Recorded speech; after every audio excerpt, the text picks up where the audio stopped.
placer que estéis hoy aquí con nosotros. También dar la bienvenida a los que nos van a ver luego por streaming.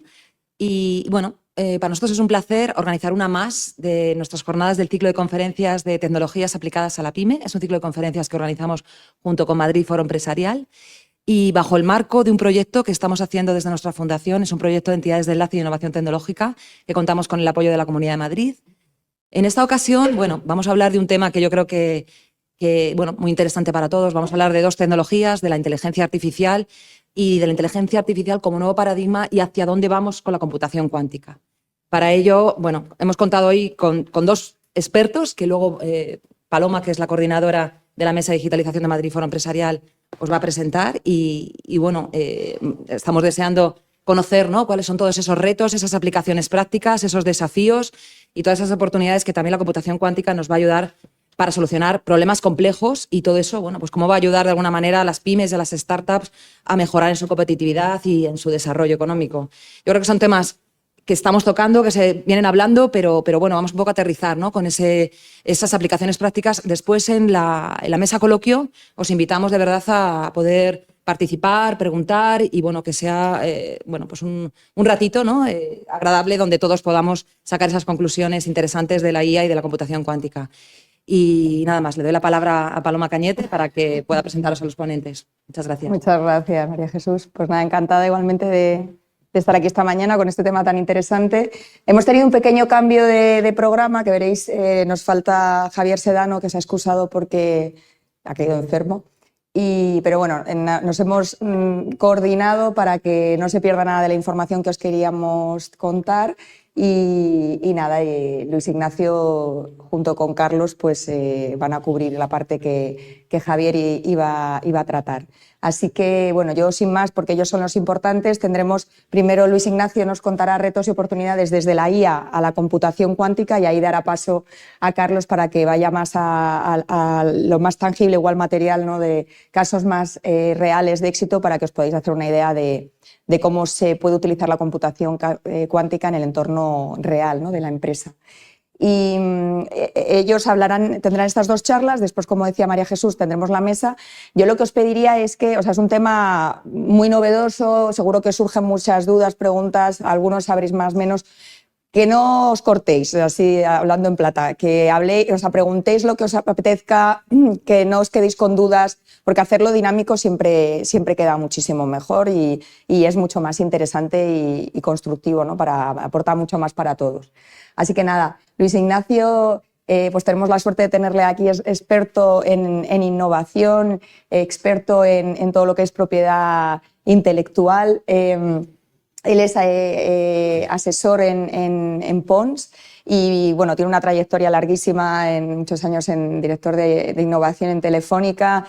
Ha estado involucrado con otras industrias novedosas como la robótica, bueno, de hecho sigue involucrado, pero sobre todo pues es una persona con un perfil técnico pues muy elevado y por supuesto toca la parte de computación cuántica y de inteligencia artificial, que es lo que tratamos hoy. Así que sin más, Luis Ignacio, muchísimas gracias por estar aquí. Te dejo bien, pues, a los mandos. Muchísimas gracias, María Jesús y Paloma. Para mí, obviamente, es un placer estar aquí.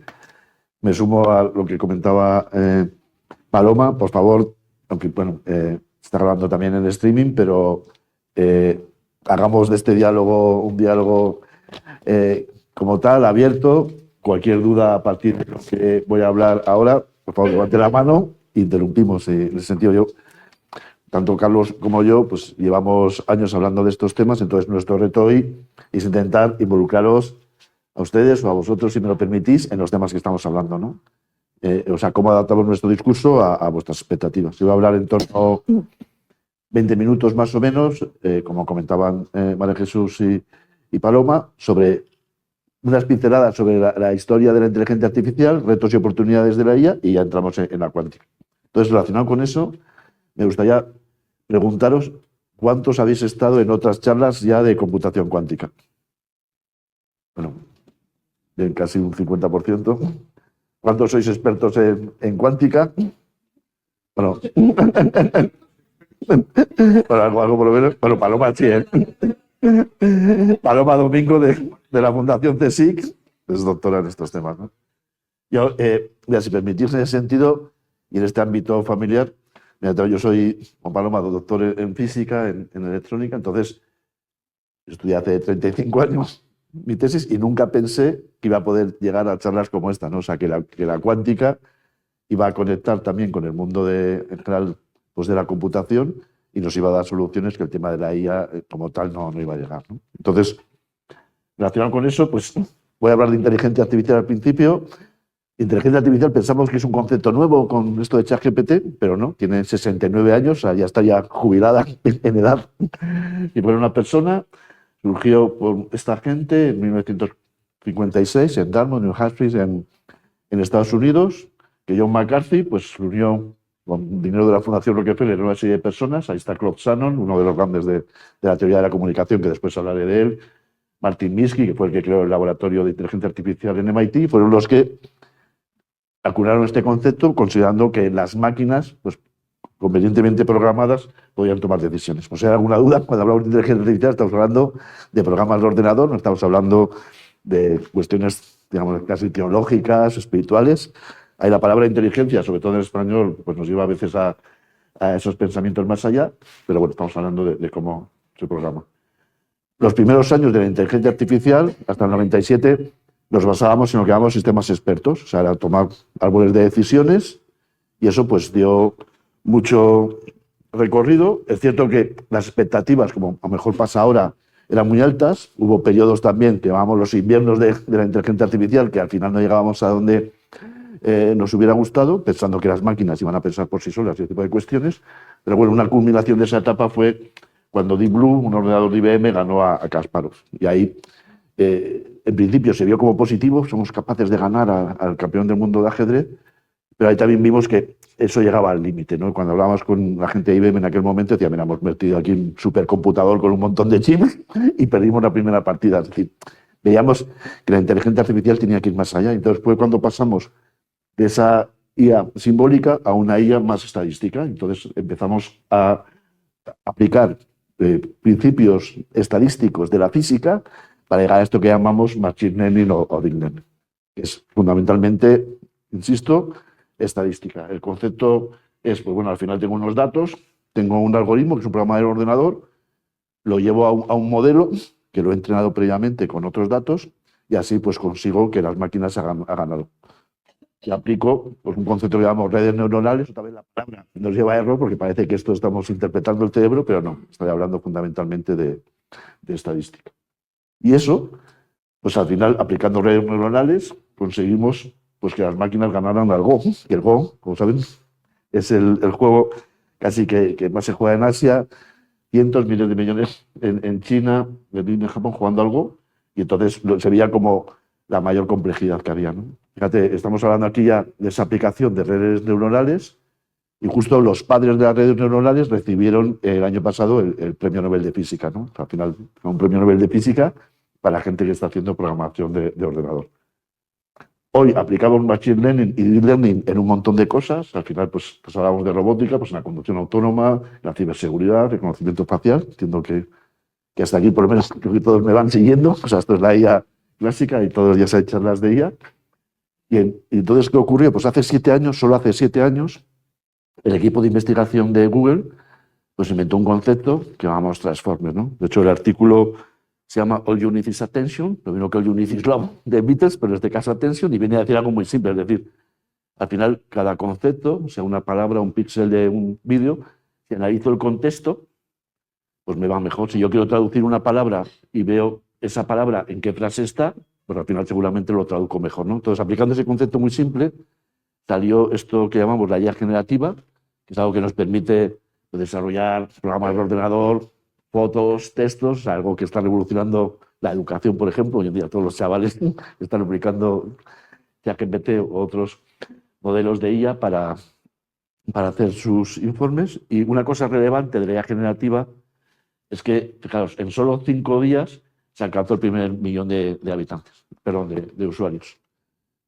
Yo que estuve ya como abuelo casi contando historias en el nacimiento de Internet en España, cuando estaba en Telefónica, pues nosotros tardamos mucho tiempo en tener el primer 1 millón de usuarios de Internet, casi en el mundo y obviamente en España, ¿no? Pues solo en 5 días ChatGPT llegó a ese 1 millón de usuarios. Entonces, esto de la IA, y en particular la IA generativa, es algo que está ocurriendo muy deprisa, ¿no? Y entonces, por lo tanto, tenemos que ver los retos y oportunidades asociados a este fenómeno que está ocurriendo tan deprisa, ¿no? Entonces, esto ya es un poquito más diferencial de lo que habitualmente se dice en las charlas de IA y quería, de acuerdo con el objetivo de hoy, pues contaros cuáles son los grandes retos que tenemos en este momento, febrero 2025. El primero, obviamente, está relacionado con la ciberseguridad. Cuando estamos hablando de IA, estamos hablando de tener información sensible en nuestros ordenadores o en nuestros servidores en la nube y, por lo tanto, tenemos que saberlo gestionar. Y ya cuando estamos hablando de IA, estamos hablando de geopolítica. No es casual las conversaciones que ha habido, los anuncios y las noticias de DeepSeek de China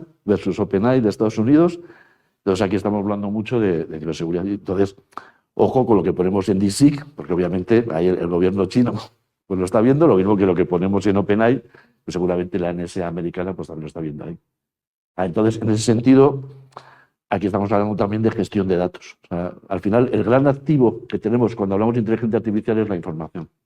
Estamos muy acostumbrados ya a hablar de eso, del reglamento de privacidad, que yo creo que muchas empresas lo tienen, pero ahora empezamos a hablar en Europa también de la regulación de los datos en sentido amplio, ¿no? Datos que no son personales, pues bien pueden venir de las máquinas, datos incluso sintéticos que estamos haciendo para modelar o entrenar este tipo de modelos que estamos generando en IA, ¿no? Entonces, todo el tema de los datos y el cómo lo hacemos es un reto que tenemos ahora. Hay una nueva regulación de la Unión Europea que entra ya en vigor en septiembre de este año. En Alemania está hablando mucho, en Francia, en España todavía no estamos hablando del Data Act, pero hablaremos mucho en ese sentido. Y otro aspecto fundamental, y esto sigo hablando de los ritos de inteligencia artificial, sería el tema de la regulación, ¿no? O sea, ahí tenemos el gran debate de cómo regulamos en Europa sin cohibir la innovación, cuál es el modelo americano, cuál es el modelo de Estados Unidos. Hay un reglamento de inteligencia artificial que ha entrado en vigor este mes, precisamente en sus primeros aspectos, y ya hay cosas que no podemos hacer. Por ejemplo, no podemos hacer personal scoring, o sea, no podemos puntuar a las personas para que accedan a determinados servicios. Eso está prohibido en la Unión Europea, y si alguien ve o te demanda, pues será sancionado, por ejemplo, ¿no? Entonces, son cuestiones de cómo regulamos algo que está cambiando el mundo de manera tan deprisa. Y en ese sentido, y ya en el aspecto más positivo, pero todos los retos que tenemos es cómo lo aprovechamos, ¿no? Porque al final ya esto está cambiando la manera de producir, la manera de enseñar, la manera casi hasta de acceder a información, ¿no? Fijaros, en los primeros casos de inteligencia artificial, que era todo relacionado con las plataformas de Internet, que son seguramente el modelo más rentable de negocio que tenemos ahora mismo en el mundo, pues ha tenido consecuencias que no esperábamos ahí, ¿no? Fijaos, Airbnb revoluciona el sector del alquiler en las grandes ciudades y tenemos ahí problemas de acceder a la vivienda. Uber, Globo, pues al final cambian radicalmente y de manera rápida sectores fundamentales, ¿no? Entonces, ¿cómo encontramos ese pequeño pasillo entre seguir promoviendo la innovación, la productividad, países como España, que la economía nos va bien, pero también preservamos los derechos de las empresas, de los ciudadanos? Ese es el reto que tenemos en este momento. De hecho, Daron Acemoglu, por seguir hablando de los premios Nobel de este año, el premio Nobel de Economía, tiene un libro que se llama The Narrow Corridor, que justo el debate está ahí. O sea, cómo ayudamos a aclarar ese concepto, y es algo que viene. O sea, esto dentro de 6 meses será diferente de lo que tenemos ahí.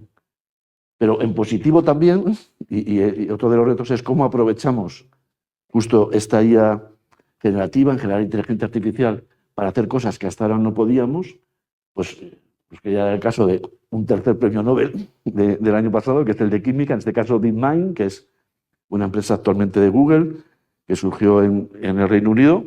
Pues se les ocurrió utilizar inteligencia artificial para definir la estructura de las proteínas, algo que previamente se tardaba casi 2 o 3 años en una. Ellos aplicaron inteligencia artificial y han conseguido la estructura de 200 millones de proteínas en 6 meses. Y han recibido el premio Nobel de Química. Fíjate, el premio Nobel de Química a gente que viene de la informática y es una empresa, que eso no estaba ocurriendo hasta ahora. Claro, recibía gente pues del CSIC, bueno, el Catch Down, gente, digamos, de los centros públicos de I+D en ese sentido, ¿no? Y dicho esto, y estará mis 10 minutos o un poquito menos dedicados a inteligencia artificial, salgo a la cuántica, ¿no? Entonces, fijaros, cuando he hablado de DeepMind y de las proteínas, he hablado de que hemos aplicado inteligencia artificial para hacer cosas que antes no podíamos hacer. Entonces, ahí lo que decimos, los que vosotros ya habéis asistido a charlas de computación cuántica, aquí lo que confesamos es que hay muchas cosas que incluso aplicando Big Data, que aplicando los chips de NVIDIA, aplicando las mejores tecnologías, todavía no llegamos. Hay cosas que la inteligencia artificial, con los ordenadores habituales, no podemos hacer. Y ahí es cuando, ya pues hace 25 o 30 años, a alguien se le ocurrió que podíamos aplicar la mecánica cuántica para llegar a determinados procesamientos que digamos, la mecánica más tradicional no era posible. En ese sentido, y también 3 minutos de cuántica. Mira, en el año 1927 se reunieron estos señores y una señora, Marie Curie, solo una señora, para poner en común todo lo que estaban hablando de mecánica cuántica. Está el señor Planck, el número 5, que en 1900, o sea, hace 125 años, ya dijo que con determinadas magnitudes físicas, como la energía, pues tenía determinados valores. O sea, no es posible tener todos los valores del espectro, sino tenía unos valores que llamamos quantum, de ahí viene la palabra quantum, ¿no? Estaba también Heisenberg, que dijo que cuando hablamos de partículas en mecánica cuántica, pues a veces no podemos saber la velocidad y a su vez dónde está, ¿no? O sea, eso es lo que llamamos el principio de incertidumbre. Ahí estaba Einstein, por ejemplo, también, que al final avanzó también en la dualidad onda-corpúsculo, ¿no? Es decir, que las partículas son una partícula y además una onda. Estoy diciendo estas cosas para que veamos que al final, digamos, nuestra lógica siempre es clásica. O sea, la mecánica cuántica, la cuántica en general, hace cosas que desde el punto de vista del sentido común tradicional, pues no suenan raras. Pero es que el mundo es así. O sea, si el mundo lo interpreta la física y la química, si vamos ahí a la micropartícula, pues es cuántica.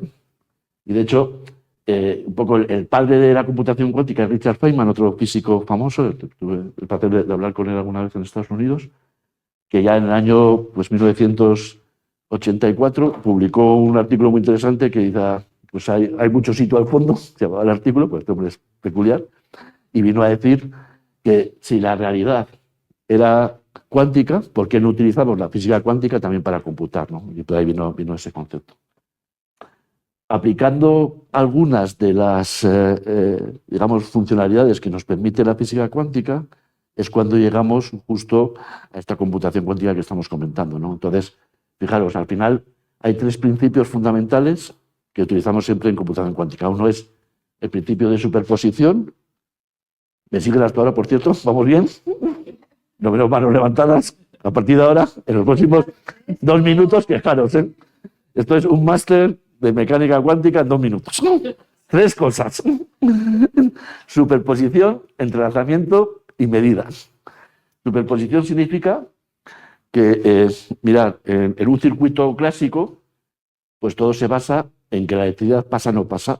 Eso Clausano, en el que estaba en la primera foto, pues se ocurrió, bueno, pues estos ceros y unos, cero no pasa la corriente, uno pasa la corriente, pasan muchos electrones, y eso es la base de toda la informática digital.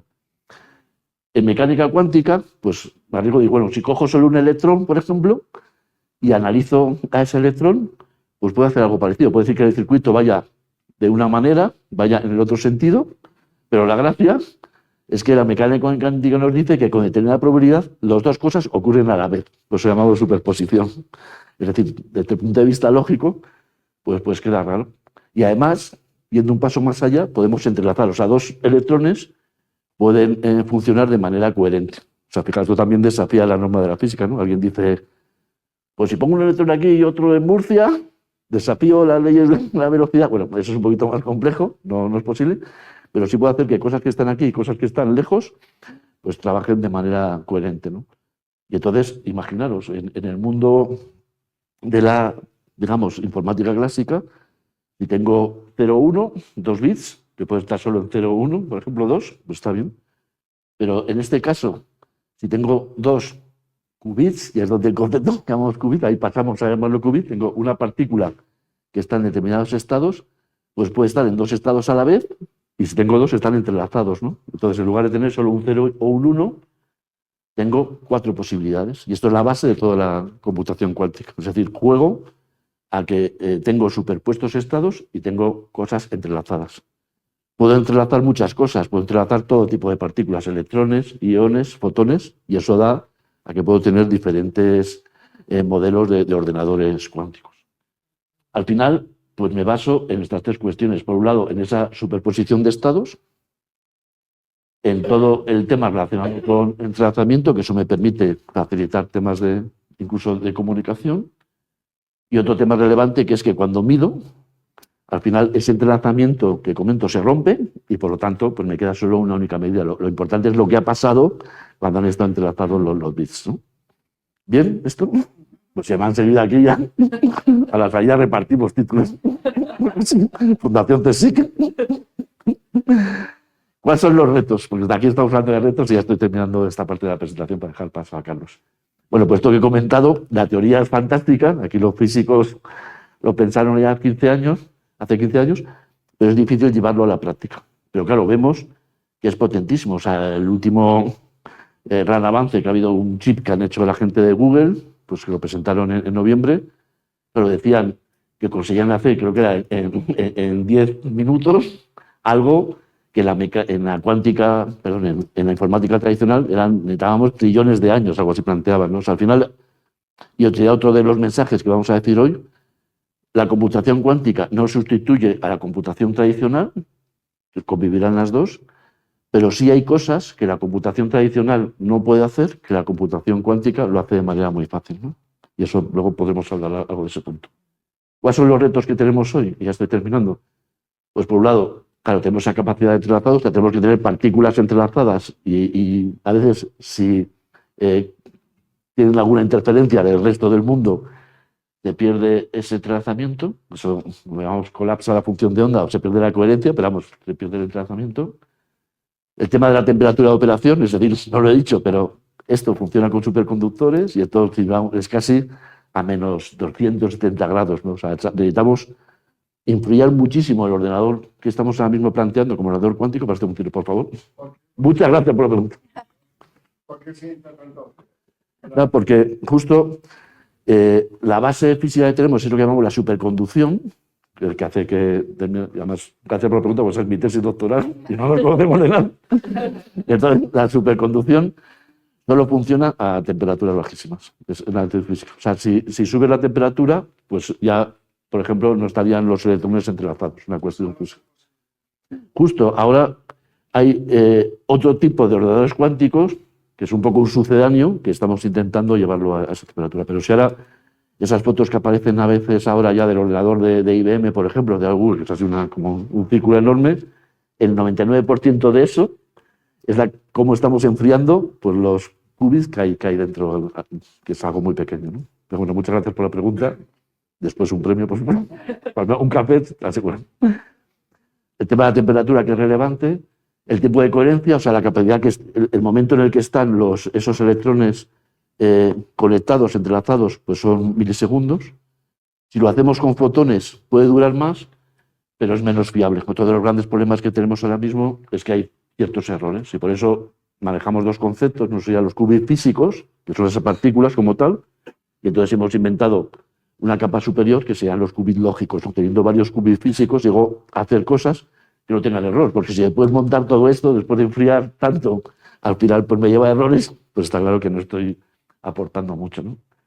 Luego tendríamos el tema de la escalabilidad. O sea, ahora mismo, claro, si tengo dos qubits, dos partículas que hacen cosas, ya empiezan a hacer cosas relevantes, pero ahora la gran carrera, y son las noticias que van saliendo cada trimestre, es el número de qubits que tengo. Como está hablando Google en ese chip que tiene el Willow, estamos hablando ya de 105, creo recordar, estamos hablando de 200, 300 IBM, que son ahí los grandes que están compitiendo.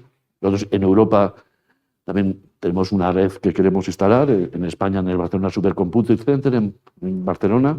Entonces estamos hablando, pues a lo mejor de menos de 100 qubits, ¿no? Pero está claro que para hacer grandes cosas necesitaremos 1000, 2000 qubits ahí, y eso es un tema relevante.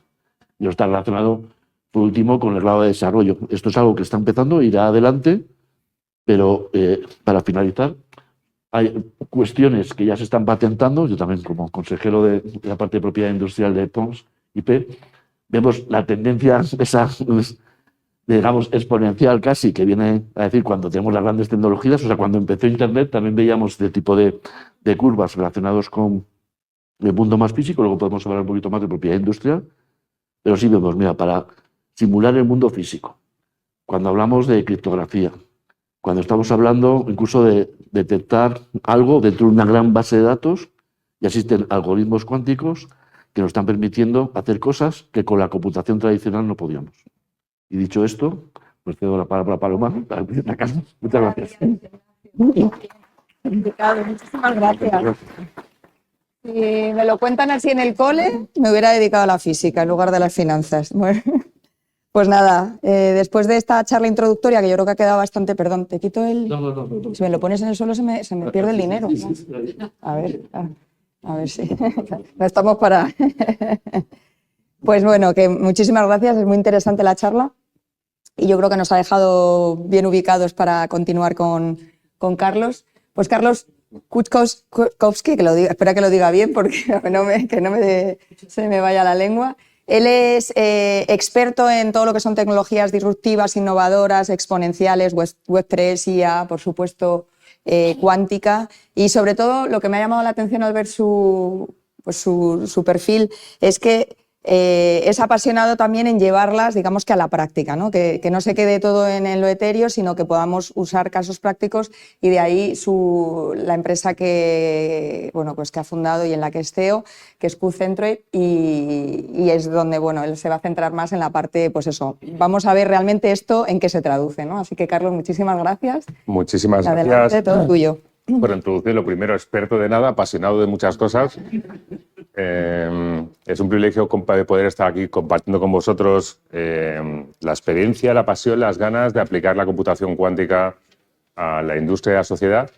Y cuando me llamaron para poder participar en un foro donde había muchas pymes, me hizo mucha ilusión porque cuando empezamos QCentro y te veréis, nuestro objetivo era, y lo repetimos, sabéis que cuando vas a captar inversión tienes que tener muy claro tu misión y tu visión, pues siempre repetimos que nuestro objetivo principal es poder hacer sencillo y la adaptación e integración de computación cuántica a compañías de todos los tamaños de manera asequible, eficiente y confiable. Y decimos mucho todos los tamaños. Entonces me hace mucha ilusión poder estar aquí donde hay compañías pues, de diferentes tamaños. La segunda parte que teníamos también era como misiones poder aplicarlo como estrella norte a la transición sostenible, a retos de la humanidad para aumentar la prosperidad. Cada uno lo describe de una manera y me gusta mucho definirlo con prosperidad. Pero bueno, vamos a ir comentando diferentes cosas. Muy práctico. Yo no soy físico, me encanta la física, soy ingeniero. Entonces, me encanta aplicar las cosas. Y me encanta mucho la física y ahora también estoy con la química, pero siempre desde el punto de vista de cómo se puede conectar cosas para solucionar problemas. En 15-20 minutos voy a intentar repasar muy rápido algunas partes, que tengo muchas diapositivas, sobre todo qué está pasando en la computación cuántica, para qué se puede utilizar, cómo se está utilizando, qué inversiones hay. Y luego, si hay más tiempo en el debate, podemos comentar más cosas. Parte para tener más contexto sobre mi trayectoria, yo he tenido el privilegio de estar muchos años en BBVA liderando equipos de tecnología para nuevos negocios digitales y luego equipos de investigación. Entonces, esa conexión de traer el futuro al presente y con nuevas tecnologías hacer negocios, la verdad es que lo he disfrutado mucho. Luego he tenido el privilegio de estar en el World Economic Forum, en el Consejo de Computación Cuántica y también en el grupo de trabajo de tecnologías disruptivas, mezclando cuántica con blockchain, con AI para adaptación climática. Hicimos un proyecto muy interesante para ver dónde podía haber incendios y cómo repartir diferentes recursos para mitigar el impacto de incendios. Y el privilegio absoluto de representar a la METIC, en la asociación que seguro muchos conocéis, en el Consejo Estratégico Asesor de la Comisión Europea de Tecnologías Cuánticas. Bueno, como decía, nuestro objetivo como compañía es permitir que las compañías de diferentes tamaños puedan adoptar la computación cuántica para conseguir sus objetivos o aumentar nuevas líneas de negocio. Y me encanta cómo nos describe el World Economic Forum, que nuestra misión es acelerar y democratizar, que me gusta más acelerar que democratizar, porque no está bien descrito desde el punto de vista, pero bueno, eso es otro tema. La computación cuántica a todos los tamaños, con foco en las que tienen también retos de sostenibilidad. Hemos trabajado con compañías, y esto no es más que publicidad, que también es para intentar bajar a tierra, como compañías ya están aplicando esto. Y sobre todo están experimentando, como bien ha dicho Luis Ignacio. Ahora mismo la computación cuántica está en un estado de desarrollo acelerado y vamos a ver conceptos como ventaja cuántica y utilidad cuántica. La ventaja cuántica, que es lo que intenta jugar las grandes compañías como Google, es cuando un ordenador cuántico con un algoritmo cuántico nuevo es mejor que el mejor superordenador del mundo, que creo que está en Japón ahora mismo. Por ahora, las últimas noticias. Vamos a repasar qué significa eso, ¿no? Un algoritmo cuántico que para desarrollar algoritmos en computación cuántica, como decía Luis Ignacio, la computación cuántica no va a cambiar la computación tradicional, se van a combinar, como ha pasado en muchos otros casos. ¿Qué significa que sea mejor? Puede ser mejor porque resuelve un problema más rápido, ahora veremos qué tipo de problema, no para cualquier problema. Segundo, porque lo resuelve de manera más eficiente, o sea, encuentro mejores soluciones. Tercero, porque lo hace con menor consumo energético. Entonces puede ser una de esas tres, o las tres juntas, o dos de tres. Esta es lo que está la comunidad ahora hablando. Y luego tenemos el eufemismo, que entre ellos, bueno, algunas compañías han lanzado, que es utilidad cuántica. ¿Qué es utilidad cuántica? Pues todo lo que te dé valor. Y aquí siempre pongo el ejemplo y discuto discurso americano. Comparto diferencias de opinión con físicos sobre cuándo vamos a tener un ordenador cuántico puro y perfecto. Y muchos de ellos dicen 2035, que puede ser. Y yo pongo el ejemplo de ChatGPT hace 2 años, que seguro que lo utilizáis. Es puro y perfecto, tiene errores, tiene alucinaciones, pero nos da utilidad. No hay una demostración matemática que funciona, ni una demostración matemática que aprende. Pero en computación cuántica sí que hay ecuaciones que demuestran cuándo un ordenador cuántico va a tener la fidelidad suficiente para generar ventaja cuántica, porque por la teoría de la computación puedo calcular de manera muy precisa cuándo resuelve un problema mejor que un ordenador clásico. Lo que vamos a vivir entre medias, en esa época de ventaja cuántica, y donde estamos ahora, es una época borrosa que no vamos a saber qué es utilidad. ¿Y utilidad qué puede ser? ¿Es mejor que mi Excel? Puede ser. ¿Es mejor que mi centro de supercomputación que estoy haciendo en el Barcelona Supercomputing Center? Pues a lo mejor sí o no, que es lo que tenemos que ver. El de Japón, ahora mismo sabemos que no. ¿Es mejor que lo que puedo hacer yo con un equipo en computación paralela, que luego veremos también un poco qué es? Pues vais a ver que depende de la compañía y su estado, las soluciones basadas en algoritmos de computación cuántica pueden dar valor. Y lo interesante que también veremos es cómo eso permite, que es lo que comentaba Luis Ignacio, cuando tengo un qubit con otro qubit, pues juguetean, hacen cosas interesantes. Cuando pongo 3, ahora vamos a ir viendo cómo escala la parte de su capacidad de computación. Pero cada vez que pongo uno más, y es una palabra que se repite y repetimos demasiado, exponencial, la capacidad de computación crece de manera exponencial. Entonces, por eso muchas compañías están apostando por la computación cuántica para sacar utilidad ahora, y ya está en esa carrera de conseguir ventajas exponenciales según van creciendo.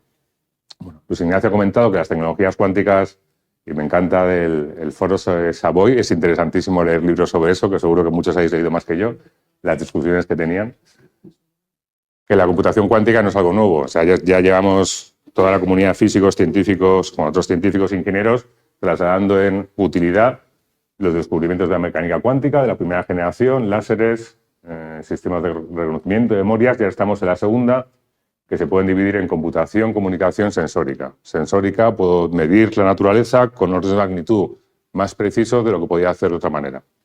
Comunicación, y todo en teoría hasta que alguien diga lo contrario. En comunicación, puedo tener comunicación en teoría segura, que no puede ser, o si se es intervenida, no hay manera de que no lo sepa. Y computación cuántica, que nos centramos en los siguientes 8 o 10 minutos, ¿qué puedo hacer? Como una chuletilla de qué es la computación cuántica, resuelve problemas, se basan en superposición, entrelazamiento, puede resolver problemas de manera más rápida que algunos ordenadores, lo que hemos comentado antes, y está muy bien para algunos tipos de problemas, que es lo que vamos a entrar ahora. ¿Qué tipos de problemas sabemos ahora? Que yo siempre pongo el ejemplo, mi padre también era informático, entonces me veía en casa de pequeño cómo programaban ensamblador y como lo que me decía que pensaban que servían los ordenadores, ¿no? Y luego teniendo discusiones muy interesantes en casa. Lo que sabemos ahora es que la computación cuántica tiene mucho potencial en resolver, y vamos a dejar la criptografía para el café después, problemas de optimización, simulación y machine learning. ¿Qué son problemas de optimización? Y podemos jugar a esto, que ahora vamos a jugar un poco. Es sorprendente porque aquí entra otra área que en otras partes del mundo, en España tenemos mucho más ingeniería informática, en otras partes del mundo le llaman computer science. Entonces, la ciencia de la computación define muy bien la complejidad de los problemas, y ahí entramos a unos problemas no resueltos del milenio, que es la complejidad de solventar un problema. Hay problemas que seguro que algunos sabréis mucho más que yo sobre P igual a NP, pero hay problemas que se tardan mucho en resolver y que se demuestra si está bien resuelto muy sencillo. Me imaginamos un sudoku como esta pared grande. Resolverlo tardamos muchísimo. Una vez que está resuelto, la fórmula para saber si está bien resuelto lo hacemos en segundos, ¿vale? Entonces, es un tipo de problemas. Vamos a ver. Hay otros tipos de problemas que también está muy bien definido, que es el problema del viajero. Comercial, problema del viajero. Yo, imaginaros que tenéis el reto de tener que ir a 50 ciudades de España. Tenéis, si sois un comercial, poneros en esa gorra, y tenéis una probabilidad que habéis estimado de éxito de venta en esa ciudad y tenéis muy claro la distancia que tenéis que hacer, con lo cual podéis calcular el consumo que vais a hacer en transporte y el consumo que vais a hacer en alojamiento y en comida. ¿Cuál es la ruta adecuada para maximizar vuestras ventas? ¿Vale? ¿Veis el problema de la pregunta? Ese problema está muy bien definido y tenemos una función de recompensa muy clara, una serie de variables de coste y unas restricciones. Ese problema, con 30 o 40 variables, nuestro móvil, un Excel, lo resuelve muy bien. Pero vamos a ver qué características tiene ese problema ahora mismo de una manera gráfica. Luego tenemos los problemas de simulación. Y aquí siempre es interesante dividirlos en dos ángulos. Las simulaciones, cuando hablas con más gente financiera o de ingeniería mecánica o química, muchas áreas. Simulaciones de Monte Carlo o simulaciones de ciencias naturales. Y luego la parte de Machine Learning, que para mí es una de las más apasionantes, cómo se une la computación cuántica y la inteligencia artificial. Optimización, y los que estáis detrás seguro que no lo veis. Esto es una diapositiva de IBM, ilustrativa, no precisa, cómo habla de problemas que según escalan en el tiempo de 10 segundos, 2 minutos, 300 años, 3000 años, el potencial de la computación cuántica es que escalen de 1 minuto a 2 minutos a 10 minutos, 11 minutos, y esto pueden ser segundos. Pero lo importante aquí es el orden de magnitud de escala. Problemas de optimización, y aquí empezamos en cosas prácticas.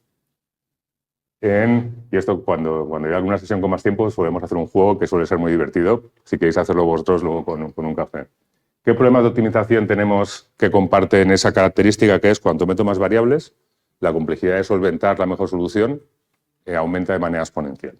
Y paso aquí un poco para ver qué es exponencial y qué es lineal, que seguro que todos lo tenemos, pero por si acaso. Cosas que según crecen y añado variables, 50 ciudades, añado 80, 100, crecen así. El problema es que el tiempo de computación crece de esta manera. Lo que intentamos es que el tiempo de computación, cuando añado complejidad, crezca de esta manera, para poder tener soluciones. Entonces, bueno, para atrás. Problemas de optimización, que a mí me resultan muy interesantes. Logística, cualquier cosa que queramos mover, imaginar una fábrica, un supermercado. Un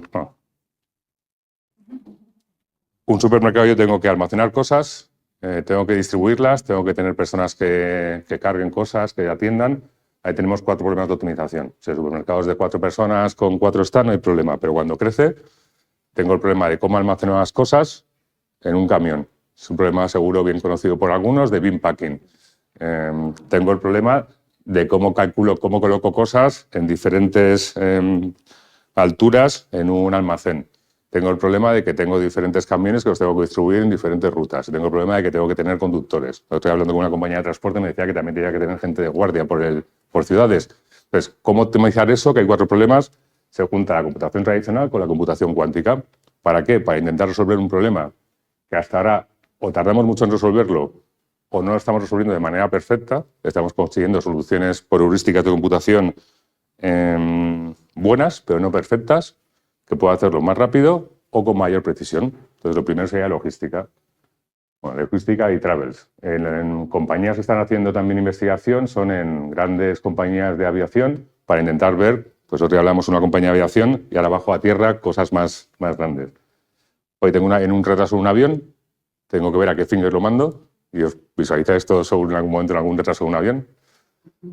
Tengo tantas personas en el avión, tengo conexiones de esas personas con otros aviones, sé dónde están los demás fingers, dónde mando ese avión para que haya el menor número de retrasos que me suponga el menor problema. ¿Veis el problema a través de optimización? Las compañías tardan bastante en solventar esto, entonces están viendo cómo lo pueden hacer mejor, tanto para calidad de clientes como ahorrar costes de penalización. Planificación de personas. Estoy también comentando con una compañía cómo estamos explorando, que tenían, no sé si eran decenas de miles de personas distribuidas para medir cosas en casas y tenían que ver, también tenían absentismo laboral, tenían que ver cómo las colocaban para maximizar. Una vez es un problema de planificación. Lo mismo para compañías que tienen que manejar a publicidad. Tengo una parrilla, tengo que maximizar una función de venta o de atención, ¿cómo coloco cosas? No sé si vais viendo. Antes de entrar en el juego aquí, por poner más foco, tenemos problemas, como hemos visto, de optimización, que ahora los solventamos más o menos de manera adecuada, también portfolios de inversión, cálculo de una red eléctrica, cómo distribuyo cosas, hasta cómo hago una batería, que sea parte de ciencias naturales, cómo hago un medicamento, cómo pliego una proteína, pero cosas más prácticas que no entrar en ciencias naturales. ¿Cómo resuelvo un problema perfecto? Como hemos dicho, un problema de optimización que tenemos todos y todas las compañías de manera habitual. ¿Cómo puedo tener la solución perfecta? Hay compañías que a lo mejor no les afecta porque su problema no es muy grande. Y la diferencia entre la solución buena y la perfecta no le aporta nada. ¿Vale? Imaginar que tenemos una combinación de inversión de una empresa financiera y quiero seleccionar cuál es la mejor cesta para seguir un índice minimizando costes de compra-venta. Si tengo una buena solución, que es el 98% del 99% y no compro y vendo mucho, pues sin meterme en cuántica para ganar unos eurillos, pues a lo mejor me compensa. Si tengo mucho volumen, como pasa a las compañías de transporte, me compensa mucho. Entonces, depende de cómo sea la solución, cambia. Interrumpirme cualquier pregunta, que ya me quedan 3 o 4 minutos. Tenemos problemas intratables, que normalmente están determinados por simulación de reacciones químicas, que es uno de los temas fascinantes que también estamos trabajando, o cálculo de dinámica de fluidos, ecuaciones parciales diferenciales que tardamos muchísimo o que no se pueden solventar en en tiempo material. Y luego los nuevos, que es la parte más divertida para jugar, porque es lo que de manera natural como sociedad nos hemos impuesto límites de ciencia de la computación de cosas que ni nos planteamos que podemos abordar. Bueno, esto es de IBM, a mí me parece muy interesante para jugar porque tenéis los 3 tipos de problemas con diferentes aplicaciones y diferentes sectores, para que veáis cómo aplican. Un par de minutos rápido, bueno, ¿por qué esto está yendo más rápido? Y porque tenemos nuestra apuesta como compañía de meternos y hacer una plataforma que permite a las compañías experimentar e integrar, o también tenemos una modalidad de Quantum as a Service, que es para que compañías puedan consumir soluciones cuánticas en modo servicio sin tener gente experta. Ahora estamos en el modo de experimentar, que ayudamos a acelerar la experimentación, por lo que comentaba Luis Ignacio, que todavía no tenemos esa utilidad en escala. ¿Por qué pensamos y recomendamos meternos? Y además en la Comunidad de Madrid se acaba de lanzar el clúster de la Comunidad de Madrid de Computación Cuántica, donde es una gran oportunidad para colaborar. Y en España tenemos muy buena posición. Países y regiones están invirtiendo cantidades bastante significativas de inversión en computación cuántica. Lo podemos discutir por la soberanía, por el impacto que tiene en defensa y por el impacto que tiene en el futuro digital social de un país. Y luego, por supuesto, por la parte de seguridad, de ciberseguridad. En Europa tenemos el privilegio de que tenemos, aparte de muchos doctores, muchas patentes, tenemos una visión de 2017 de Quantum Flagship, 10.000 millones invertidos, con la visión de que Europa sea uno de los líderes, como llaman el Quantum Valley, que no me gusta mucho el nombre, yo estoy por aquí, muy orgulloso, de ayudar a hacer la estrategia de la Comisión Europea Industrial y de Investigación. Luego tenemos diferentes países, pues Alemania, ahora Francia, invirtiendo cantidades muy relevantes de inversión, India, Estados Unidos ha apostado, como imaginaréis, muchísimo, no solo la parte pública, también DARPA, que ahora veremos, el Centro de Investigación de Defensa, como no puede ser NATO, lo discutimos que está haciendo la OTAN con esto,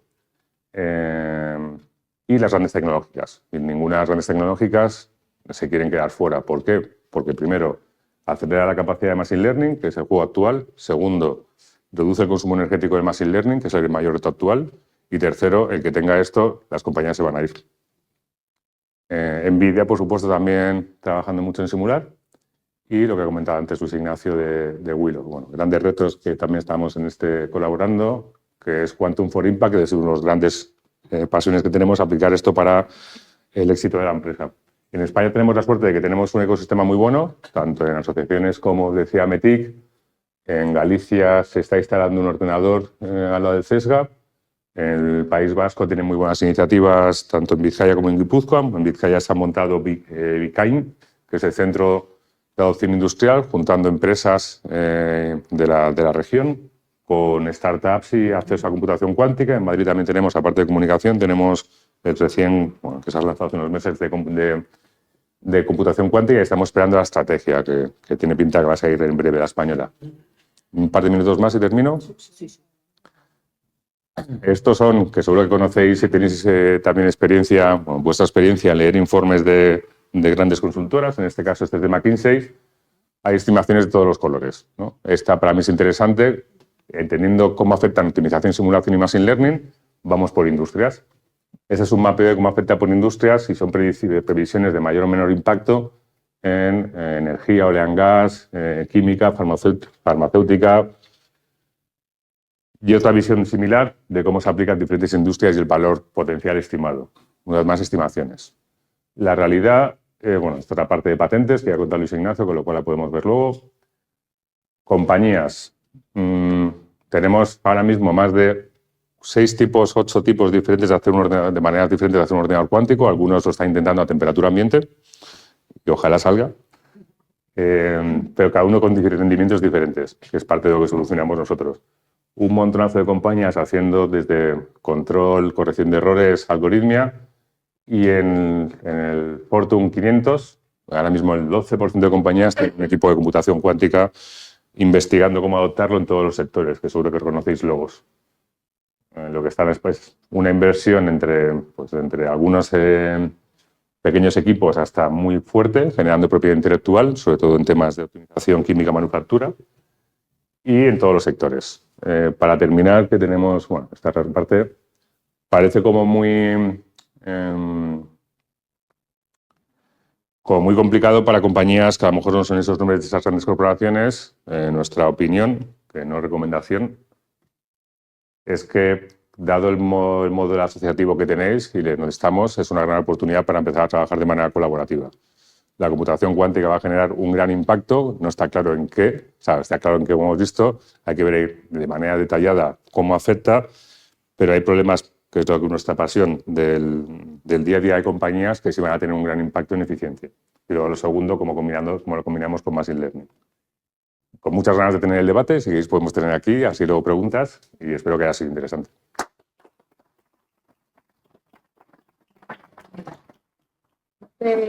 Bueno, nos sentamos ya si queréis, y Luis Ignacio. Y a ver, que yo no, me voy a poner yo más en la de ADA, así que sois los protas y que os vean mejor. Claro. He tomado un montón de fotos ya la presentación, fenomenal. Pues nada, esperamos que haya sido, la verdad es que muy interesante y muy, bueno, entendible, que dentro de, cuando pensamos en hacer esta jornada, dijimos, madre mía, esto se nos va de las manos, no hay manera de aterrizarlo, pero yo creo que ha estado muy bien.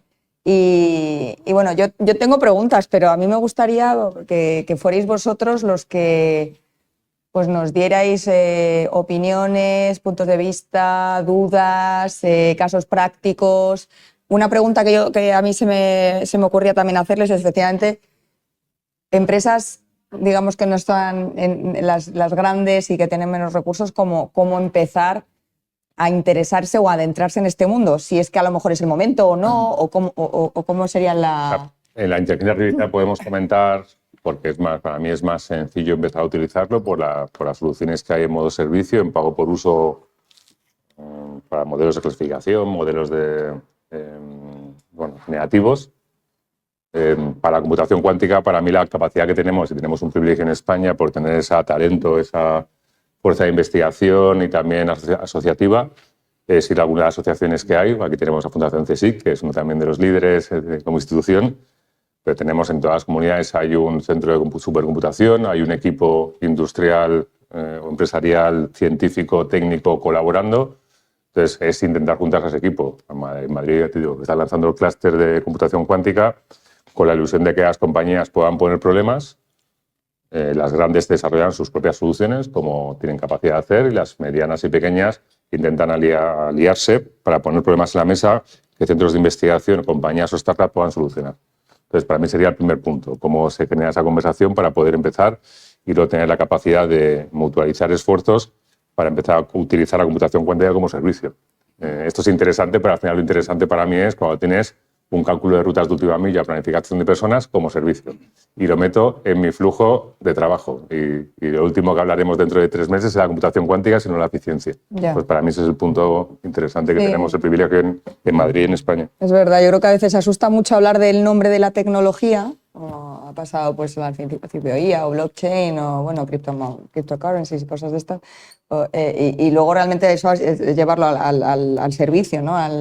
Más que realmente a la tecnología, que eso pues lo que esté detrás es los expertos son los que sabes cómo hacerlo, pero al que lo usa le interesa cómo funciona, ¿no? Que resuelve el problema. Claro, esa es muy buena aproximación. Mira, relacionado con el nombre de blockchain, o sea, 2 cuestiones. Por un lado, yo creo que es uno de los mensajes que damos hoy. Esto va de la confluencia de tecnologías, de la misma manera que pues, hace 20 años hablábamos de las telecomunicaciones, de la informática, las comunicaciones, entonces también con la computación ese concepto de TIC, y hablamos del sector TIC, que no existe como tal, pero todos entendemos cuando hablamos del sector TIC, que algunos hemos creado un concepto que se llama WIC, ¿no? Que es Web3, Artificial Intelligence y Quantum, porque creemos que el futuro de Internet, la inteligencia artificial y la cuántica, pues ahí convergen, ¿no? Y en lo que estáis diciendo, claro, contestando lo que planteas, yo creo que siempre hay que ir por el problema, ¿no? No se trata de tener una tecnología, vamos a ver qué solucionamos con ello, ¿no? Entonces, en la línea que comentaba Carlos, esto va seguramente de prestación de servicios. De una manera que ahora cuando hablamos de computar en la nube, por ejemplo, o tener un supercomputador, nadie se plantea tener un supercomputador en su casa, al final vas a algún sitio que alguien está supercomputando lo que tú quieres, pues esto es parecido. Lo relevante es tener plataformas como esa de Carlos, que en ese sentido yo accedo con mis datos a través de determinados algoritmos y está supercomputando en otro sitio, pero bueno, yo veo la solución, ¿no? O sea, al final, como cuentas, mira, yo quiero exponer un poco la base física para que sepamos de dónde vienen, pero todos manejamos cada día ordenadores y tampoco entramos en el intríngulis de qué pasa con los teléfonos que hay ahí, ¿no? Entonces, mi sugerencia es siempre buscar cuál es ese reto que ahora mismo no podemos solucionar con la informática que tenemos cercana y que esto no lo va a permitir. Yo, cuando veía, por ejemplo, a Mauson Miguel, con todo respeto, utilizando la cuántica, que tampoco seguramente lo tenemos en una lista de nuestras empresas más punteras, seguramente es porque ahí hay personas que han descubierto que esto lo necesitan para algo, ¿no? Todo. Bien. Pues con un ejemplo de una compañía energética con la que trabajamos, no empezaron con la computación cuántica, que también vieron que estaban sensorizando toda su parte industrial y calcularon que para poder procesar en un tiempo adecuado los datos que tenían, la computación tradicional no llegaba. Y investigando llegaron a la cuántica. Pero una vez más, que mi recomendación o mi opinión es que hay muchos casos que de manera mutualizada se pueden trabajar y lo más importante es entender, oye, ¿cuál es mi problema de optimización o simulación? En muchos casos de optimización. ¿Cuál es la ventaja que yo genero en ahorro de costes o nuevas potenciales líneas de negocio, o sea, líneas de negocio, beneficios que puedo conseguir si mejoro esta optimización de X a Y y ahora con eso, ¿quién me lo puede solucionar? ¿O qué solución como servicio puedo hacer? Para mí es una aproximación más orientada empresarial, porque luego este es divertidísimo, pero para eso tenemos muchos físicos, muchos matemáticos, muchos ingenieros que están trabajando, en muchos casos, están hambrientos de tener problemas concretos bien definidos. Sí, ya. La verdad es que, o sea, yo pienso igual, que al final es importante, o sea, yo creo que nutrirse del día a día, ¿no? De la complejidad, de los problemas que hay en el día a día. Lo que pasa es que a veces es difícil, o sea, piensas, uy, pues esto, o sea, no se te ocurre quizá, ¿no? Que pueda haber una solución más allá de lo que tú estás acostumbrado a hacer siempre.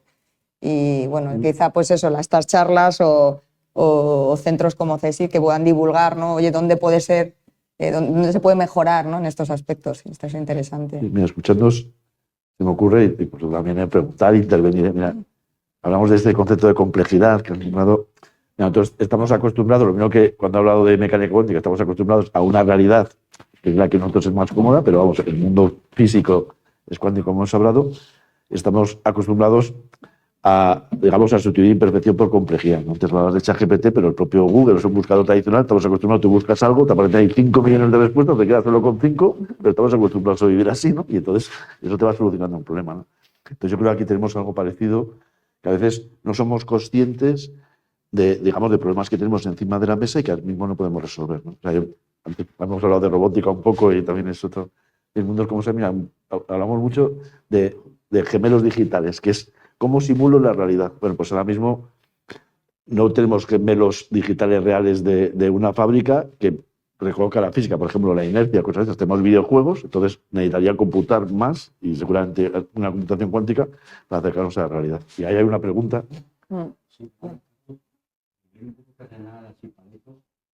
¿Qué significa la presentación de Google de noviembre de su ordenador de su chip?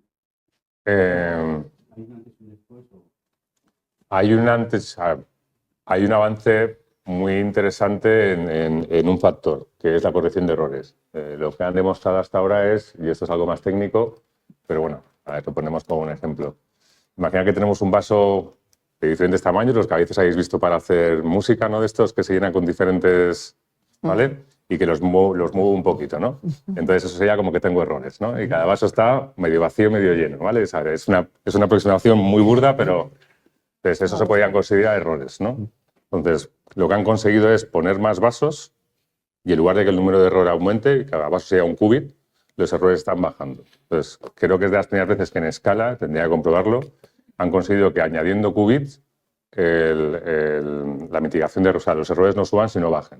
Entonces, ha abierto bastante como que ha demostrado empíricamente que podemos crear ordenadores cuánticos en escala bastante grande para que tengan ese avance cuántico, o sea, esa quantum advantage, de manera práctica. Entonces, casi es relevante, lo han hecho con un problema que está hecho, el problema no sirve para nada. O sea, entre comillas, no sirve para nada en nuestro mundo real. Es un problema hecho para comparar la capacidad de computación clásica con la capacidad de computación cuántica. Pero es un avance muy, muy grande. Pasó por alto porque no hicieron tanto marketing. Microsoft hizo un avance también muy bueno de corrección de errores un mes y pico antes. Entonces estamos viendo como muchos avances muy interesantes. Ya el reto que tenemos que ver es cuándo eso da utilidad. En esa línea, muy buena pregunta y gracias. Se me va a preguntar. Me ocurren dos reflexiones. O sea, por un lado, claro, ellos van, digamos, a ese supercomputador, vamos, o ese computador cuántico utilizando también superconductores, que sería el champion de los computadores, es decir, o sea, ese tendría que ser el futuro. Ahora mismo tenemos esos suceanos, esos otros 6, 7 tipos que pueden llegar a funcionar incluso en temperatura ambiente, como hemos comentado. Y ahí, claro, el señal que están demostrando es que eso escala bien, porque la lógica nos dice que cuanto más escala, como está contando Carlos, puede ser más euros, entonces va en ese sentido. Pero ahí me da dos reflexiones. O sea, por un lado, Google ha lanzado un premio de $1 millón para plantear qué problemas pueden solucionar, o sea, ellos no tienen muy claro en ese sentido, y permítanme con orgullo, el líder cuántico de Google es un español, Sergio, que es quien está liderando este tema. O sea, también en este tema de cuántica, si analizamos los 100 más relevantes cerebros, pues sí hay 20 o 30 españoles a ese nivel, ¿no? O sea, nosotros somos una potencia, no en España, están todos por el mundo, pero por ahí. Hombre, claro, por supuesto. ¿Cuándo a lo mejor nos podemos quitar el estigma de hablar de IA y asociar la protección de datos? Sí. Es decir, porque si me compro un móvil no se habla de protección de datos, o si tengo un Smart TV. Y cuando hablo de IA, enseguida salta el reglamento europeo. Sí, o sea, yo creo, bueno, hay dos o tres cuestiones, eso, saltamos al tema regulatorio, ¿no? O sea, creo que la IA tiene su propio reglamento, como hemos planteado. O sea, fíjate, llega una nueva tecnología y nos planteamos hacerlo en función de los sesgos, de los riesgos, cosa que cuando empezó el mundo digital tardamos muchos años en darnos cuenta de que hay un tema de protección de datos asociado a la privacidad. O sea, yo estuve allí y dije, bueno, pues es que nos demos cuenta que nosotros somos el producto. Entonces, cuando empezamos a hablar de datos personales, ¿no? Aquí, al menos en Europa, hemos intentado gestionar esos sesgos primero. El segundo punto, sí, yo creo que aquí nos hemos querido anticipar y por eso cuando hablamos en IA lo vemos el problema, porque aquí esto es tan relevante que la información que estamos gestionando aquí es muy potente, con dos matices y no me extiendas. Por un lado, como venimos ahora mismo hablando mucho de IA generativa, la IA generativa es fantástica, pero tiene un problema que es que tú puedes hacer siempre una foto, un código software, un texto basado en otros. Y entonces, para empezar, esos datos también son de alguien. O sea, que hay un tema de propiedad intelectual fantástica que tenemos que analizar, ¿no? Y el segundo punto, y lo podemos comentar también, es que si la IA lo mezclo con la cuántica, y estamos, o sea, no lo hemos comentado hasta ahora, pero es unos temas relevantes, y si permitís un minuto, o sea, una de las cosas que hace fenomenal la cuántica y no hace un ordenador normal es factorizar números primos. O sea, ¿eso qué significa? O sea, un número es primo cuando es divisible sobre por sí mismo y por la unidad, y toda la criptografía fundamental se basa en que si tú tienes un número de 10 dígitos, que puede ser producto de 2 primos de 5, pues eso, como un ordenador normal no puede hacerlo, en tu tarjeta de crédito aparece el número de 10 dígitos, tú tienes en tu clave personal de ordenador el de 5, entonces lo divides y tienes que dar un número exacto y eso es la base de la criptografía, esta operación tan simple, ¿no? Entonces, esto en un ordenador cuántico lo hace en segundos, desencripta todas las comunicaciones que tenemos. Entonces, por eso hablamos de que puede haber una amenaza para temas de privacidad, porque hoy en día hay mucha gente almacenando datos que un día va a poder desproteger, y en paralelo también la cuántica nos está viendo vías de cómo podemos proteger de manera cuántica, porque eso va a estar encima de la mesa, ¿no? O sea, una de las obsesiones que ahora mismo hay geopolítica es eso, es decir, los matemáticos fueron fantásticos, inventaron una operación que los ordenadores no podían hacer, pero la cuántica sí, entonces vamos a desencriptar toda la información. Comentando esa parte, que en las últimas semanas hemos tenido, creo, movimientos interesantes en Europa, la parte que ha dicho Luis Ignacio, hay una regulación porque la IA, la Smart TV te puede robar, te puede coger los datos, y la Smart TV también tiene una IA y como que pasamos por delante, ¿no? Recuerdo cuando me compré la primera Amazon Echo, que me ponía nervioso y digo, pues aprieto el botón, está en rojo y me tengo que creer que no me escucha. Y ahora solo un display. Claro, te tienes que poner a leer los términos de uso, cuando escucha y cuando no, pero los grandes riesgos que hay de la regulación de inteligencia artificial. Europa ha sacado hace pocos días su propuesta de inversión en el AI Act, de creo que son 200.000 millones, y hace una semana también hubo una carta de un equipo de la Comisión Europea a los parlamentarios para intentar ser soberanos y cómo intentar mitigar tanto algunos procesos burocráticos, tanto la inversión, intentar evitar la fragmentación, y uno de los temas también es hacer más sencillo el equilibrio entre prevenir los riesgos que pueden generar estas nuevas tecnologías sin frenar de manera radical el avance. Entonces, que es un equilibrio que no sé cómo conseguirlo, pero que creo que tenemos que trabajar en ese equilibrio. Vale, muchas gracias. No me lo quedo. ¿Alguna pregunta? Por aquí delante hay una... A mí me gustaría también que pensarais si se os ocurre alguna, dentro de vuestras empresas o incluso a título particular o personal, si se os ocurre con lo que han comentado algo que creéis que es mejorable sustancialmente con la cuántica. A ver, ahí os lo dejo, a ver si se os ocurre.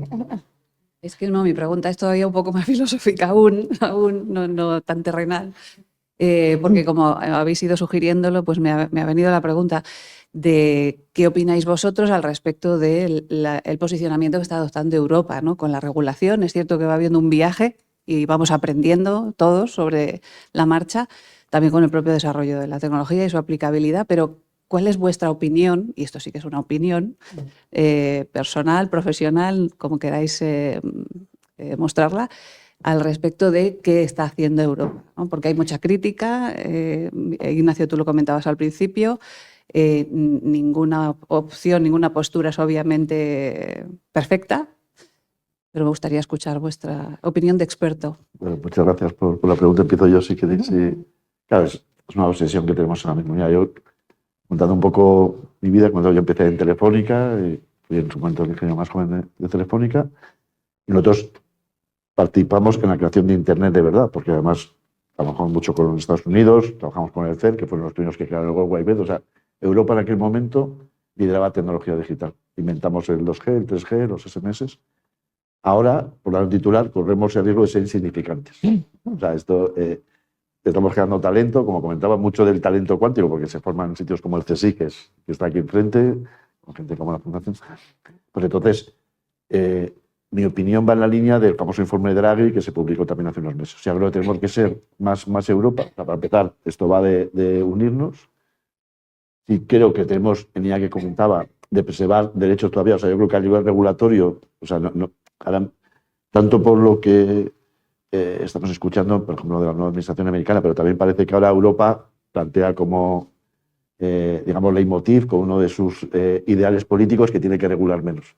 Bueno, yo vengo de las telecomunicaciones, lo llevo diciendo hace muchos años, pero ojo, también a veces, si regulamos hacia la innovación, también puede tener sentido, ¿no? Entonces yo creo que es una herramienta que en Europa lo hemos hecho bien, por ejemplo, antes hablamos de privacidad, el reglamento de datos personales de Europa, que luego se fusiló en muchos países de Latinoamérica, en Asia, o sea, fue una gran referencia, pues yo creo que también ha permitido generar un negocio, ¿no? Entonces, yo sí creo, por acabar, que mucho de lo que estamos comentando tiene que ser regulado, a su vez, para generar riqueza, productividad, que nos estamos plantando. Hay temas, ahora que he hablado de datos, por ejemplo, ahora tenemos una gran oportunidad, que es todo el tratamiento de los espacios de datos, es decir, o sea, como comentaba, toda la información que hay detrás, hemos tenido un sesgo en Europa de llevarlo a hacer privacidad, que está muy bien, insisto, o sea, yo creo que la privacidad es algo muy importante, o sea, yo soy yo, mi yo digital y no tengo que ser el producto de todas las empresas de Internet. Ahora tenemos que dar otro paso, o sea, yo tengo que intercambiar mis datos médicos, hablo como empresa, mis datos de máquinas como robótica, y eso no lo voy a hacer porque ponga en la ley, o sea, ahí está mi valor y quiero un justiprecio, un precio justo a cambio de eso. ¿Cómo se regula eso? Yo creo que eso en Europa lo podemos hacer bien y podemos tener un mercado digital que tiene que alimentar todo lo que estamos comentando, que puede generar un negocio. Por ahí lo veo. Pero hay que moverse de manera unificada. Muchas gracias. No sé qué opináis. En esa parte, yo voy a la cuántica y luego un poco más cruzado de temas WIC. En tecnologías cuánticas tenemos el privilegio diferente a la inteligencia artificial, que tenemos una base muy sólida de 20 años en algunas tecnologías como fotónica, superconductores, y cuando analizan los doctorados que se generan, Europa sigue siendo uno de los regiones líderes. Entonces tenemos ese, como decían a compañeros consultores, ese right to play, ¿no? Ese derecho a jugar y a competir, que en inteligencia artificial parecía que no, ahora con modelos open source se ha abierto otra vez el ecosistema. Para eso Europa está intentando fomentar mucho la colaboración y parte del informe de Draghi ahora es intentar una vez más quitar un poquito de regulación, hacer más sencillo la inversión, que podamos tener gigantes digitales. Pero también yo creo que como europeísta con un sentimiento muy fuerte, también tenemos que mirarnos a nosotros, porque Europa está haciendo muchas cosas, pero también a veces no nos ponen límites que no llegamos.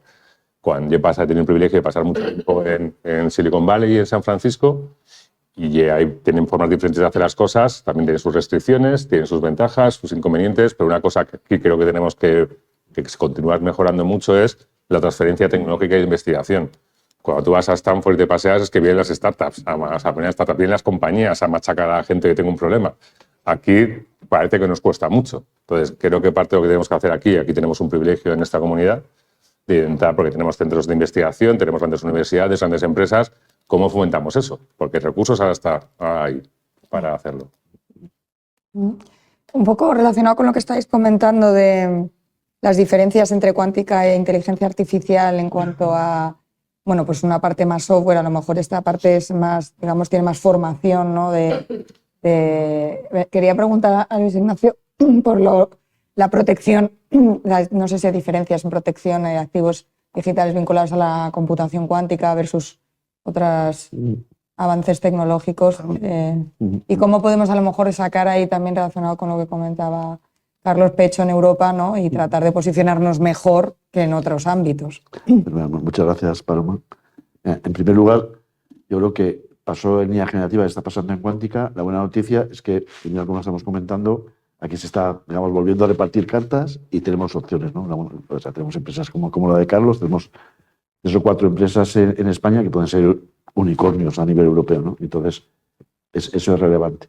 Y en ese ámbito, en el que estás comentando, yo, por mi sesgo como consejero de Pons IP, ingeniero físico, siempre vemos la propiedad industrial como la mejor manera para gestionar estos activos, para gestionar el conocimiento que estamos generando, ¿no? Con respecto a los abogados en la sala, la propiedad industrial no es algo para litigar, litigios de patentes. En España hay 15 al año, pero todos los días hay más de 15 personas que estamos analizando compañías para ver si tenemos que invertir, ¿no? Entonces, en ese sentido, yo veo una diferencia fundamental. Hombre, en IA también hay muchísimas patentes en este momento, o sea, más de la mitad de las patentes que se hacen en el mundo tienen que ver con el software y de esas, pues también un 30-40% tienen que ver con IA, ¿no? Pero en el tema cuántico, primero, como estamos generando una tecnología, hay una oportunidad de hacer cosas nuevas y segundo, como vamos a esa realidad más física, porque en el fondo estamos ya mezclando electrones con electrones o con un tema para simulaciones químicas, como comentamos, o otro tipo de cuestiones, eso es un sitio donde patentar, en principio, es mucho más fácil. Pero, para acabar, la cuestión no es patentar por patentar. Patentar siempre es un medio para algo, para demostrar ese valor. Y al final lo que tenemos que ver es cuando hay una startup de ese tipo de tecnología o un departamento de una gran empresa que está invirtiendo en cuántica, cómo protegemos todos sus activos con diferentes formas, que puede ser secreto empresarial, propiedad intelectual, este tipo de, y siempre pensando en el valor que estamos aportando ahí. Vamos, yo creo que es un instrumento para gestionar el conocimiento que estamos creando, por ejemplo, en España relacionado con cuántica. Gracias. Pues no sé si tenéis, a ver qué hora. Bueno, quedan unos 10 minutillos, también podemos ir a mirar una pregunta por aquí. Muchas gracias. Bueno, yo voy a un caso práctico que, bueno, Carlos ha mencionado casos prácticos reales. Bueno, yo ya os hablo de una empresa de transportes, tengo un problema, me hace que has mencionado algo, por ejemplo, en la organización de rutas, que es muy crítico, hay un montón de variables que intervienen, nos metemos cuando hablamos de la última milla, es un caos ya, y yo quiero aplicar la computación cuántica. ¿Puedo ponerme ya con ello o tengo que esperar, como decía Luis Ignacio, a tener ese computador que trabaje a menos 270 grados, que ahora mismo no existe? ¿Ahora mismo se puede hacer alguna aplicación de la computación cuántica en el mundo real? Voy a hacer la respuesta cuántica. Sí, no. O las dos juntas, ¿no? Claro. He aprendido eso. Los ordenadores ahora tenemos ordenadores accesibles en la nube. O sea, puedes llamar al ordenador de IBM en la nube, como el que llama a una GPU, una CPU, y luego te están los grandes, y luego también hay pequeñitos, ¿no? Que se van montando. Luego lo segundo que tenemos interesante es conceptos ya un poco más elaborados, que es computación cuántica inspirada. Entonces, escojo las matemáticas de la computación cuántica, modelo el problema como computación cuántica, cojo unos cuantos GPUs y con GPUs simulo QPUs, que son Quantum Precision Unit. Y ahí, o sea, que sé que es complicado, pero ¿qué haces de esa manera? Intentar sacar algo útil sin errores, preparado que funciona mejor que, en muchos casos, algo que si no es un superordenador que tengas en vuestra organización, te da utilidad y da utilidad, pues, y ya estás en los raíces de la computación cuántica. Según vaya viendo ordenadores con menos errores y más qubit, tu capacidad de solventarlo más rápido, más preciso, va a crecer así. Es lo que muchas compañías están haciendo. Entonces, que sé que se pueden aplicar. Es también la aproximación que tengáis en innovación en vuestra organización. Pero sí que existen, se puede aplicar y hay compañías ahora aplicándolo para sacar utilidad esas soluciones híbridas o inspiradas. Y van conectando un ordenador cuántico que tiene ruido con un inspirado, simulando QPUs. Lo bueno es que eso que parece muy complicado, hay empresas y startups que ya llevan haciendo esto los 3 años con organizaciones similares, o sea, con problemas similares. Y los de optimización de rutas están súper, bueno, que ya estaban súper trabajados y ahora con computación cuántica están trabajadísimos también. Claro, en ese sentido, si me permites, ya el segundo, o sea, el primer ordenador cuántico, o pseudo cuántico oficial se vendió en 2019, o sea, ya tenemos allá 6 años. Es cierto que son sucedáneos en lo que estamos comentando, porque las partículas hacen una cuestión vista, pero hay empresas como el Incube y Wave, o sea, una empresa canadiense que es uno de los líderes de patentes, que estén ahí. Para que, claro, están aprovechando, digamos, esa oportunidad del mercado hasta que esté el ordenador de verdad, entre comillas, que están comentando, claro. Y por eso, hombre, los Google, los IBM, que son los grandes ahí, pues aspiran a ser los líderes en ese mercado ya consolidado, ¿no? Pero ahora mismo sí hay ordenadores que bien simulando cuántica, como está comentando Carlos, o en la realidad están haciendo cosas diferentes, ¿no? Por ejemplo, respondiendo a su pregunta, ¿qué tendría que hacer él? Pues mira, Hablar lo con mejor Carlos. hablar conmigo. Eso es la respuesta. Es que te falta el espíritu comercial. Aprovecha un poco ahora el... Hablar con compañías como nosotros y si buscas problemas de logística, computación cuántica, uno de los retos que hay que intentamos ayudar es que vas a encontrar muchos documentos científicos que son complicados de entender y compañías haciendo pruebas de concepto que tampoco son complicados de entender resultados. Pero aquí hay compañías tanto nacionales como centros de investigación que están trabajando y sería empezar a trabajar con ellos para ver cómo puedes hacer tu problema, que seguro que lo tienes bien modelado, ver cómo se puede empezar a mejorar con alguna solución inspirada en cuántica. ¿Y es un servicio, o sea, es muy costoso ahora mismo, es accesible? Como todo, depende de cómo negocies. Te estoy haciendo el pitch comercial. No. Te digo, o sea, que esto me tocó gestionar una entidad financiera cuando empezamos a buscar compañías con las que se empezara a hacer utilización en temas desde logística, de efectivo, machine learning o inversión. Entonces había compañías que veías que te estaban mirando cuando el presupuesto tenían y te intentaban sacar todo lo que podían, pero que es el típico ciclo comercial. Entonces, diciendo esto, si te vas a algunas universidades de la Comunidad de Madrid, por poner un entorno, o hay otras comunidades en otras regiones de España, ahí vas a encontrar cosas bastante asequibles, y siempre evito decir low cost, que para mí asequibles de calidad, pero asequibles, para empezar un proyecto de innovación aplicada, no de investigación básica, donde empezar a trabajar con tus equipos. Y eso puede estar entre el presupuesto que tenga la universidad, desde que le interese mucho vayáis a un gran colaborativo, que hay muchas subvenciones para esto, para estos tipos de proyectos de transferencia.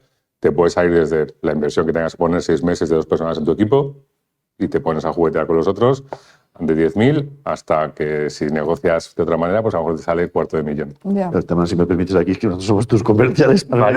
Yo, en el caso de Qcentric, que lo comentas, es algo tan simple. Muchas veces tú tienes tus datos de tus rutas de compañía y a través de la plataforma, que es manejarlo con el ratón, eliges diferentes modelos de algoritmo y puedes elegir incluso dónde supercomputas, entiendo, o dónde haces la computación cuántica. Entonces, al final te da una solución, pues puedes elegir varias para ver a qué tú consideras que se adapta más a tu realidad. Pero hoy en día ya es a golpe de O sea, que es frontend. relativamente Claro, una de las cosas que nosotros fácil hacemos de es, acceder. nos hemos conectado con más de ahora 20 y pico ordenadores y creciendo, entre emuladores y ordenadores.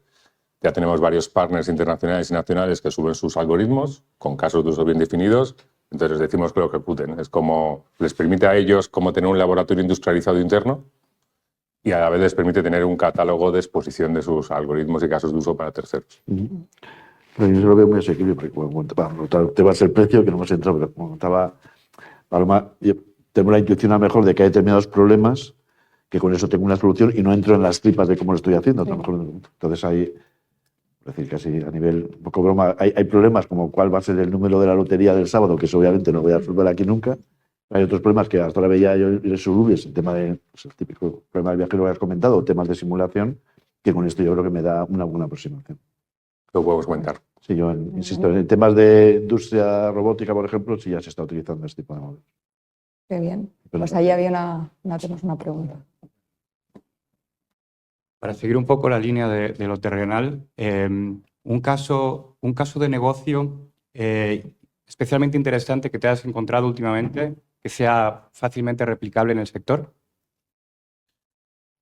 Pues que es divertidísimo porque te encuentras un montonazo. Estoy pensando, los de inversión son claros y por eso todos los bancos líderes están invirtiendo. No sé si por ponerlo, tengo que gestionar inversión y tengo que maximizar el retorno de mi inversión y minimizar riesgo. Y al final es un problema de combinatoria. Entonces, bueno, por ahí tenemos todos tipos. Tengo el cálculo de derivados, que son muestras de Monte Carlo con otras combinaciones. Hay temas de finanzas. Segundo caso aplicado, los de movilidad logística me parecen todos muy terrenales, porque al final es mover cosas, organizar personas. Los de hospitales o centros de escuelas de negocio, tengo salas, tengo personas, tengo recursos. Y vais a ver que son cosas que nos encontramos todos los días. ¿Qué más? Me gustan mucho los de energía, cómo distribuyo la mejor manera de poner un parque eólico o un parque fotovoltaico. Es uno de los proyectos que hicimos en Calgary hace unos meses. Y en la ciudad de Calgary hizo un hackathon para meter a sus investigadores curiosos, y uno de los problemas, como ellos tienen mucha nieve, era cómo colocaban quitanieves por la ciudad cuando había una tormenta, que aquí no tenemos esos problemas, pero era cómo eficienciar recursos dentro de una ciudad para que la gente pudiera hacer su día a día. Me parece muy terrenal. Y el otro era más aventurero, que era cómo colocar granjas de molinos de viento. Y luego, para mí, los fascinantes son los de que ya para hacer un poco también labor comercial, somos unos proyectos seleccionados por el CERN, en nuestra área de investigación de juntar Quantum con Machine Learning, que ya es la parte más química, que es cómo unir Quantum con Machine Learning para buscar nuevos materiales. O nuevas que materiales pueden ser baterías, reacciones, materiales en nuestro caso captura de carbón, pero puedes darme medicamentos. Y en esa línea, yo lo comentaba porque, y no por el sesgo físico, o sea, yo tengo la intuición, como decía Richard Feynman, que todo lo que es simular la física y la química, que es simular la realidad, para ese potencial. Comentaba un poco también que casi empezó como una broma, pero al final fue algo muy útil. O sea, DeepMind, la empresa esta de Google, le comentaba que se pusieron a analizar la primera proteína para mirar la estructura, que es algo complejo, tridimensional, y dijeron, pues ya que estamos, y el concepto exponencial, pues hacer una, obviamente a gente como Nogales, que el honoris causa del TSI, que hay el premio, que tenemos algunos, a una gran investigadora que está en California. Bueno, pues ellos tardaban años en hacer una en su momento, ¿no? Cuando empezaban. Ahora mismo esta gente, claro, cuando tienen ya el método, das al botón, hicieron todas, porque no había más de 200 millones, que son las que se conocen, en 6 meses, ¿no? Y fijaros que le dieron el premio Nobel de Química, alguien decía, bueno, estos no son químicos ni tal, pero bueno, es que han revolucionado ese mundo, ¿no? Yo creo que por ahí el hacer, por decir algo ya, incluso medicamentos a medida para el tratamiento oncológico, que ahora es complicado, porque a todo el mundo, lamentablemente, casi nos aplicamos lo mismo en un momento determinado, porque es difícil hacer análisis específico, pues aquí tienes un potencial enorme. La verdad es que es un mundo apasionante, ¿eh? Y te pones a pensar, digo, o sea, utiliza la creatividad de niños y se te empiezan a ocurrir un montón de cosas que tienen aplicación. Pues bueno, hemos llegado a nuestro tiempo. Os he dejado ahí pensando problemas que os pudieran surgir a vosotros en vuestras empresas o bueno, en otros ámbitos, así que luego podéis brear a Carlos y darle todavía más ideas de las que tiene. Así que nada, un placer, Bueno, muchísimas gracias.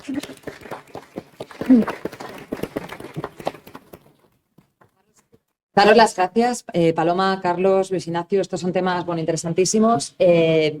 Ahora, por un lado, vamos a seguir arriba tomando un café, que podamos charlar y podamos conectar con ellos, pero yo también desde la Fundación quería trasladaros que, bueno, un poquito los servicios de apoyo y de asesoramiento gratuitos que podemos brindaros a las pymes y a las startups. Tenéis ahí un código QR, lo que os comentaba antes, nosotros en el programa nuestro como entidad de la Fundación Tecnológica podemos apoyaros en todo.